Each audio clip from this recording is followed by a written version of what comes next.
Isusulong naman ng Trabaho Party List ang paglikha ng isang centralized job vacancy database para mas mailapit sa publiko ang samut-saring work opportunities, gayon din para matiyak na akma sa kanilang kakayahan ang trabaho na kanilang mapupuntahan. Nagbabalik si Edniel Parosa. Isinusulong ng Trabaho Party List na gawing #1 priority ang trabaho ng mga mamamayan.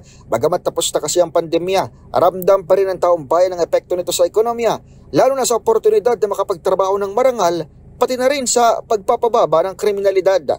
Ayon kay Attorney Filemon Reyel Javier, tagapagsalita ng Trabaho Party List, hindi lang unemployment rate kundi crime rate ang mapapababa ng mas mabisa at mabilis na proseso sa paghanap ng hanapbuhay. Isusulong ng grupo sa Kongreso ang panukalang maglikha ng isang centralized database kung saan makikita ng bawat Pilipino ang mga bakanting trabaho mula sa iba't ibang kumpanya.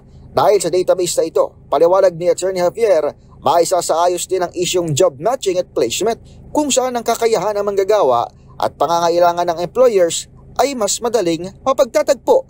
Para sa Trabaho Party List, magsisilbing daan ito upang magkaroon ng libre at epesyenteng access sa mga manggagawa, maging mga graduate ng kolehiyo at senior high school sa impormasyon kung saan ang mga kumpanyang may job vacancy. Suportado ng ilang pag-aaral na ang tagtutok sa paglikha ng sapat na trabaho ay mabisang paraan upang mabawasan ang krimen, kaya't kailangan sa Kongreso ang mga grupong isusulong ang kapakanan ng mga manggagawa.